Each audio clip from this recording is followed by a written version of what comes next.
Okay, and we're back. So now what we have to do is solve a couple of other problems. We've got to solve this problem down here of this lonely orphan network, and then how do we get out, we'll close this, how do we get out to the rest of the world if this represents, the World Wide Web?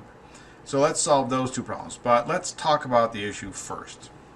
All right, before we solve those two problems, let's recap what we just did in the previous video. First up, we decided who the router ID was going to be because the router automatically picks it. Picks an IP address of an interface that was up, and then we also said let's set the priority so that we know who the designated routers are. So in our case, for the router IDs, we configured loopback interfaces. We decided not to use those for the designated routers. We just set a priority on an interface that was live on the network.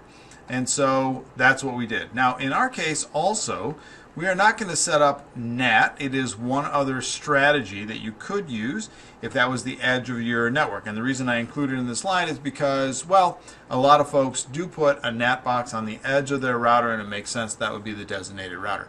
But we're not going to do that here. We're just going to set up some redirection, redistribution, and then we're going to decide who's going to originate the default route information. Okay, and there's some of the commands that we took a look at.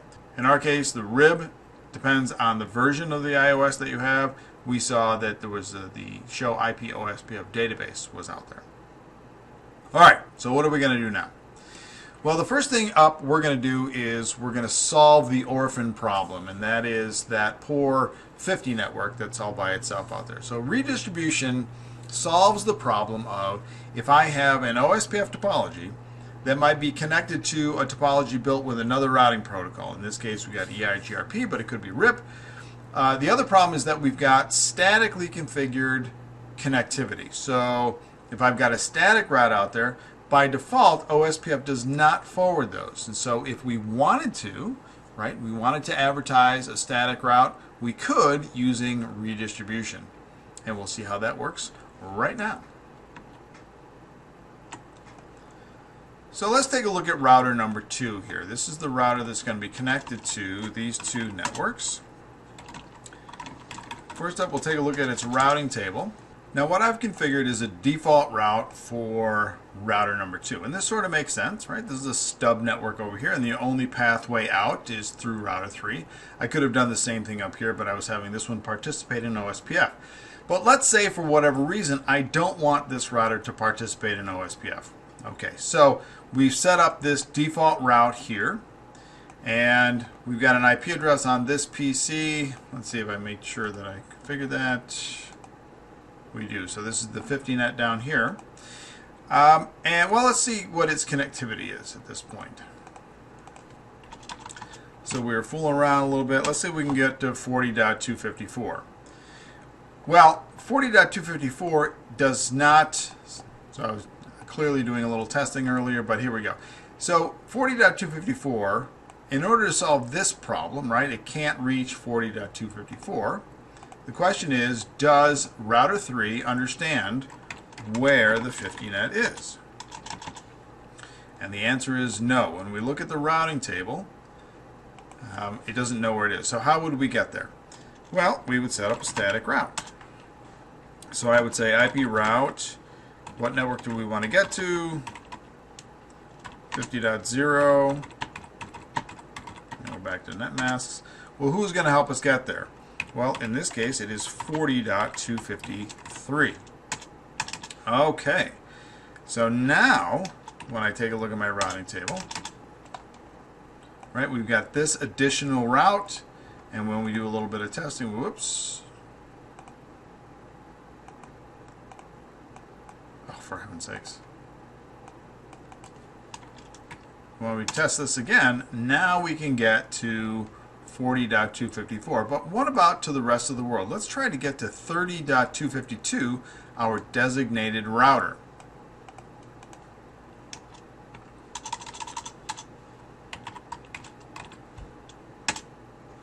Uh-oh. This doesn't look good. Now, this could be an ARP delay, so we'll wait a second.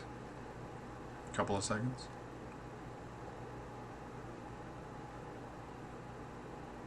Okay, so it doesn't look like it's going to work. Why doesn't it work? Well, router 5 here probably has no idea where the 50 net is.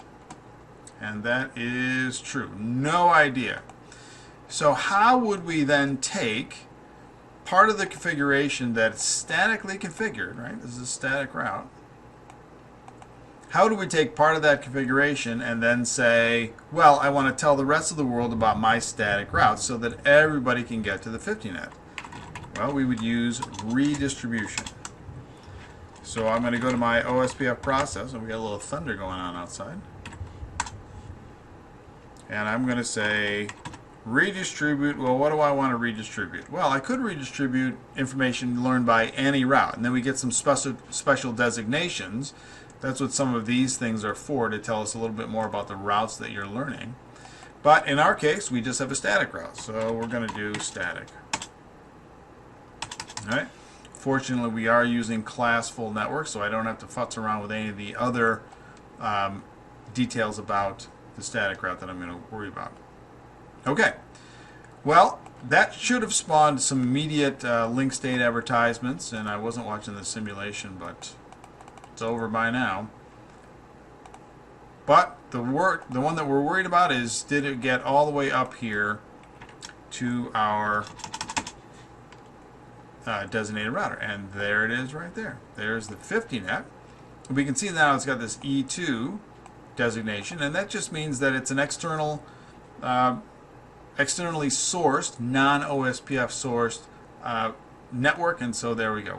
We can now get to the 50 net, and actually that should have been propagated everywhere.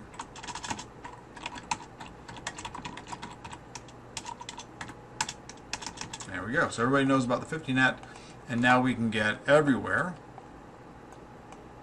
that we were worried about initially. Okay, good. Well, we got a problem. This router is the only one that has a static route, and it's not even doing OSPF.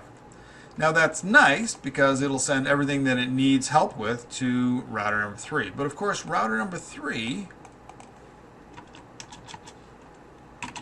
doesn't have a default route. Right? Gateway of last resort is not set. We have nothing that looks like a fancy static route in there. So how do we get off of this topology? Well, we could do a redistribution of a default route. It is just a special version of a static route. In this case, we were redistributing the static route that was specific to the 50 net.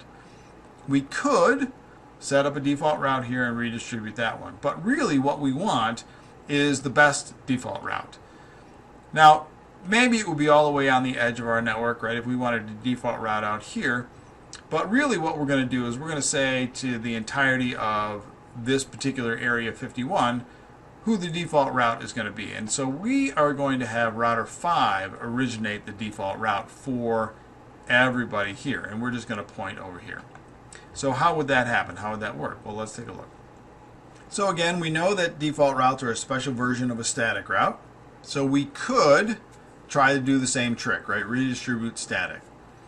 Because the minute they're static, the minute they're not OSPF, they're automatically excluded from the OSPF routing protocol. So we could do that via redistribution. But what we're going to do is default information originate. So what we're going to do is give one of our routers a default route, and then we're going to say default information originate with that particular router.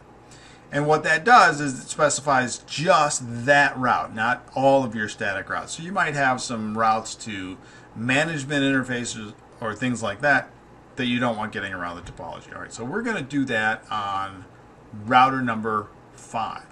All right, so here we go. Here's router number 5, and we don't have a default route yet. So what we're going to do is we're going to say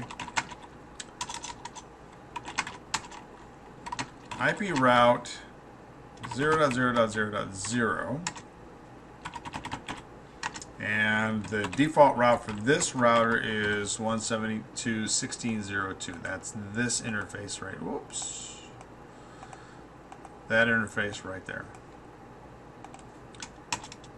Okay, so again, we could use the redistribute static, but we're not going to do that. We're going to use another command, and we're going to say default information, originate.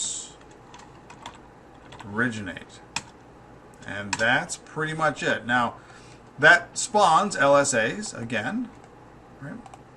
I think we missed them again. Yeah. All right, it looks like everybody's back to hello messages. It happens very, very quick. The minute we do a change like that, it spawns immediate LSAs. Now, we knew that this router did not have a default route. So let's take a look at what router 3 now believes is the case. And all of a sudden, we have a default route. And that is how we would get default routes around without having to specify that we were doing, redistribution of all of the static routes. Now, how would I know that? Well, what we could say is I can make up a route. I could say something like this. I could say IP route, and we'll make up a crazy network so that it's clearly visible. Maybe the 99. IP route to the 99 network.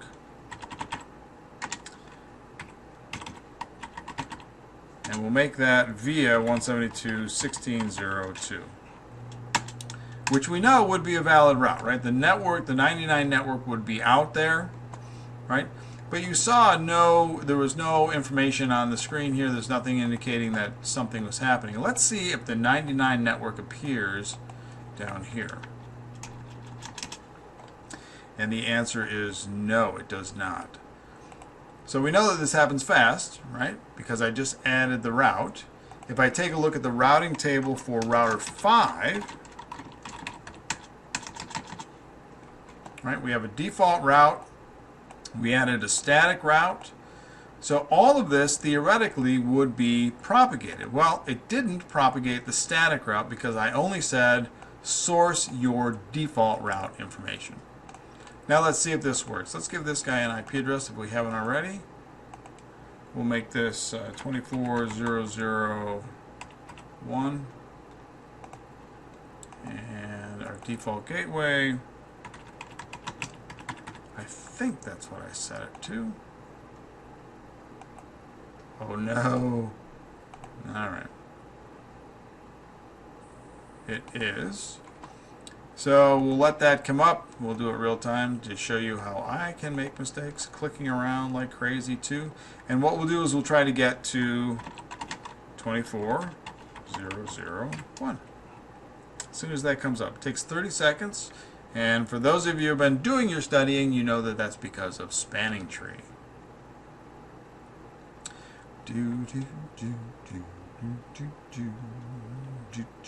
There we go.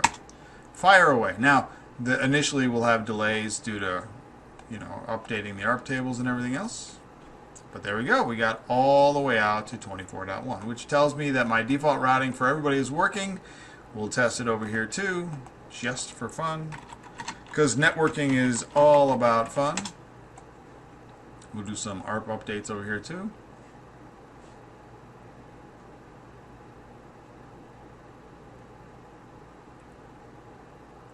Maybe we get to solve a problem.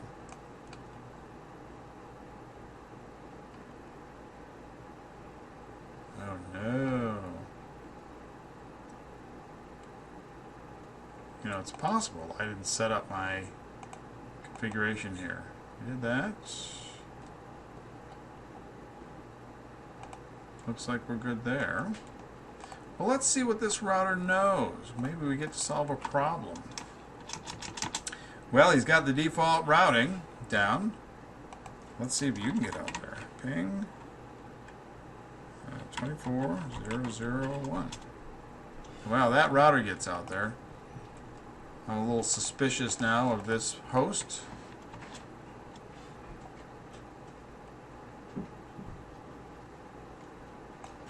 I'm actually very suspicious of this host now. Okay, let's see if we can solve our problem here. I found a labeling issue, so I wonder if I got something silly like that going on in this machine. 192.168.20.254, that's correct. Oh, there it is. So you're on this 192.168 network. So let's try that again. Good gracious, what a silly mistake. Hey, look at that. Now let's try to get all the way out. We can. Very good. So there's our topology all wrapped up. Okay, so this did say the update to router 1, but I just changed that to router 3, 4, 5 because, well, I changed my router IDs that I was using. Or not the router IDs, the router labels that I was using.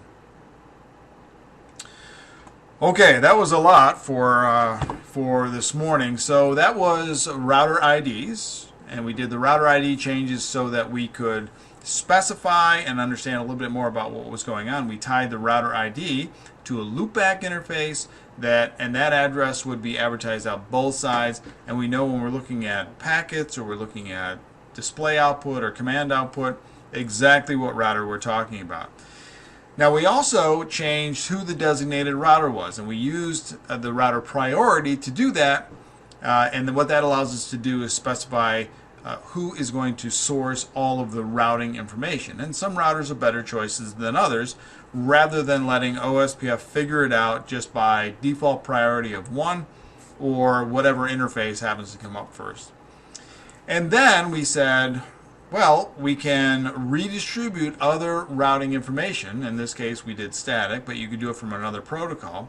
We also saw a technique that we can use to originate default route information. And all of these things make your OSPF topology a little more powerful, because when you just talk about OSPF and you build a couple of areas, that's fine, but that doesn't show you how you might actually connect it to the real world, and that's what we did here. So don't forget about all of the other videos that I've done on OSPF or networking in general, and of course these are all tied back to, well, a lot of this is tied back to the O'Reilly books. So happy watching, happy reading. Thanks for watching, and thanks for listening. Like and subscribe if I helped, and may those packets always reach their destinations.